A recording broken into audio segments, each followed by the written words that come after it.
기도하시겠습니다. 사랑과 은혜가 풍성하신 우리 하나님 아버지 감사합니다. 오늘도 이 새벽에 하나님의 은혜로서 하나님의 말씀으로 이 하루를 시작하게 하심 주님 앞에 감사를 올려드립니다. 하나님의 말씀의 은혜를 구하며 나아가는 이 시간, 주님께서 예비하신 풍성한 은혜를 우리 가운데 더하여 주옵소서. 감사드리며 모든 말씀 살아계신 예수님의 이름으로 기도합니다. 아멘. 오늘 우리에게 허락된 하나님의 말씀은 사무엘상 25장 14절부터 22절까지의 말씀입니다. 제가 봉독해 드리겠습니다.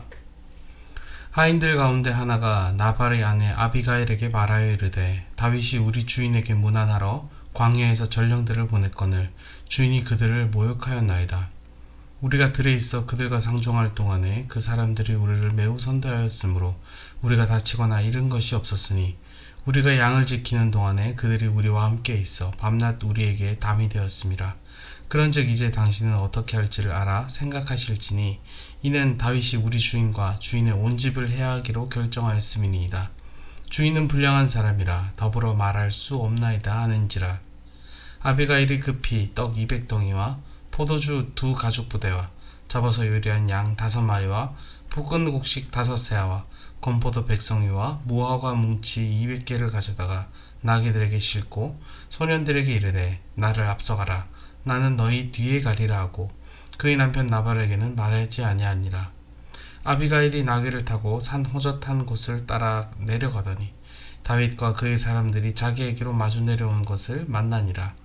다윗이 이미 말하기를, 내가 이자의 소유물을 광야에서 지켜 그 모든 것을 하나도 손실 없게 한 것이 진실로 허사라. 그가 악으로 나의 선을 갚는도다. 내가 그에게 속한 모든 남자 가운데 한 사람이라도 나 아침까지 남겨두면 하나님은 다윗에게 벌을 내리시고 또 내리시기를 원하노라 하였더라. 아멘. 어제 사무엘상 25장의 말씀은 사무엘이 죽음 이후에 바람 광야로 내려간 다윗에게 일어난 사건에 대해서 말하고 있습니다. 굶주리고 힘든 상황 가운데 있지만 기름 부음 받은 자로서 보여주는 격조 있는 모습으로 나발의 목자들과 재산을 지켜준 다윗의 모습을 볼 수 있습니다.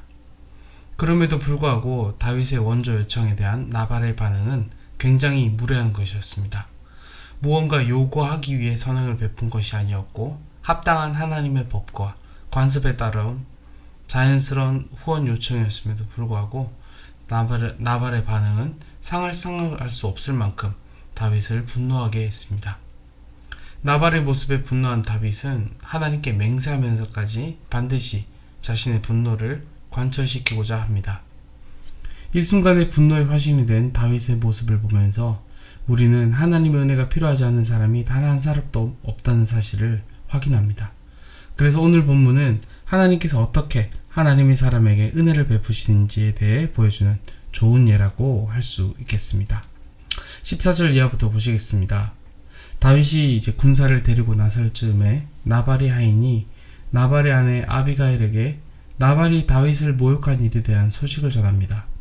그리고 이제 다윗과 다윗의 부하들이 쳐들어올 것이라며 신속하게 이 사건을 수습해야 할 것에 대해서 말합니다. 종들을 통해 사건의 전모를 알게 된 아비가일은 사태의 심각성을 인지하고 즉시 행동합니다.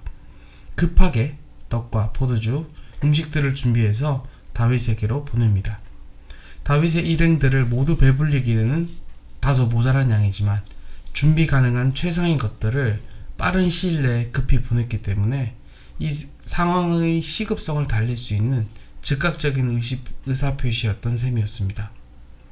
더군다나 아비가일은 사태의 원인인 나발에게는 이 사실을 알리지 않음으로써 이를 그르칠 수 있는 위험 요인을 사전에 예방했습니다.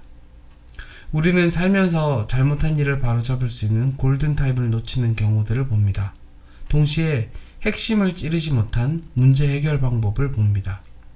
골든타임을 놓치는 문제 해결, 핵심을 비껴가는 문제 해결은 문제를 해결하기보다 오히려 문제를 더욱 악화시키는 요인이 되는 것을 보게 됩니다. 여러분, 어설픈 사과, 성의 없는 사과, 알맹이가 빠진 사과를 받아보신 적이 있으십니까? 차라리 안 하느니만 못한 문제 해결이라는 것을 우리는 알게 됩니다. 여기서 우리가 발견하는 것이 무엇입니까? 잘못한 일에 대한 대처, 그것에 대한 지혜입니다.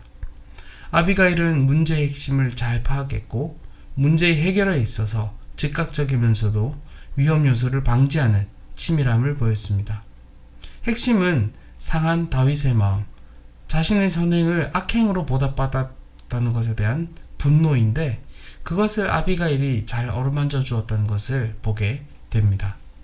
지혜로운 아비가일은 자신과 남편 그리고 자기 집안을 위기로부터 구했을 뿐 아니라 하나님의 기름 부음 받은 자 다윗을 큰 실수로부터 구하는 데 쓰임 받았습니다.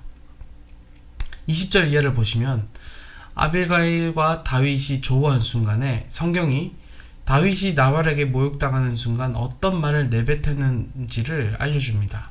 무엇입니까? 다윗이 분노에 휩싸여서 하나님의 이름으로 살육을 자행하려고 했지만 이제 하나님께서 아비가일을 준비하심으로써 다윗을 지켜주었다는 것을 말씀하고 있는 것이죠. 사랑하는 여러분, 나는 어떤 일에 쓰임받는 사람입니까? 불을 끄는 사람인가요? 오히려 불을 더 키우는 사람인가요? 그리스도인이 아니라도 내가 불을 더 키우는 사람이 되면 안 된다는 것을 압니다. 하물며 그리스도인인 우리가 어떤 사람이 되어야 하겠습니까? 오늘도 나와 내 주변을 둘러싼 수많은 갈등과 문제 가운데에서 하나님이 주신 지혜로 깨어 있어서 나도 구원하고 내 주변의 수많은 이들을 구원하는 저와 여러분 되시길 간절히 기도합니다. 말씀을 맺겠습니다. 복잡한 이해관계가 얽혀있는 현실에서 가장 필요한 사람, 빛과 소금과 같은 사람은 어떤 사람입니까? 바로 책임의식이 있는 사람입니다.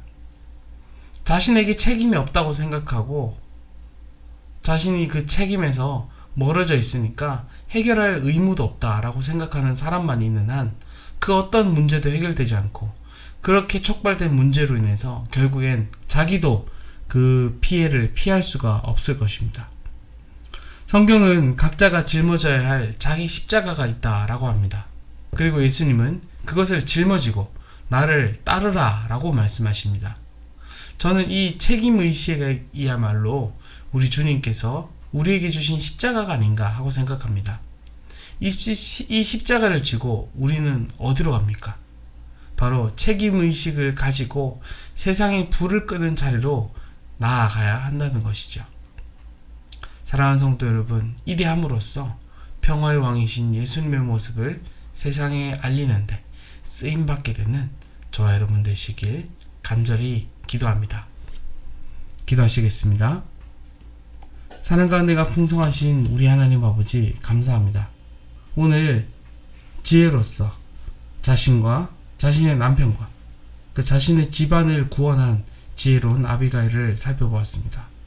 그리고 이 아비가일이 하나님의 기름 부음 받은 자 다윗을 큰 실수로부터 구원하는데 하나님께 쓰임 받은 것을 보게 되었습니다. 사랑하는 하나님, 오늘 우리 가운데 이 지혜가 필요합니다. 아비가일의 지혜와 그리고 아비가일이 가지고 있는 이 책임의식을 보기를 원합니다. 자신에게 아무런 책임이 없지만 그 책임을, 그 문제를 외면하지 않고 나의 문제인 양 그렇게 짊어지는 아비가일의 모습 속에서 이 아비가일을 통해 얼마나 많은 사람들이 구원받았는가를 보게 됩니다. 오늘 주님께서 이 자기 십자가에 대한 이 말씀을 우리 가운데 주신 것들을 생각합니다. 우리가 이 책임의식을 가지기를 원합니다. 이 세상에 벌어지는 문제에 대해서 나는 책임이 없다라고 외면하면서 사는 사람들이 아니라 이 책임의식을 짊어지고 수많은 사람들을 구원하는 데 쓰임받는 그런 사람이 되게 하여 주시옵소서.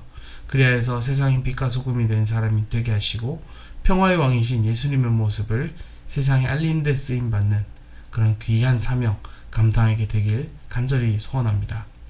감사드리며 이 모든 말씀 살아계신 예수님의 이름으로 기도합니다. 아멘.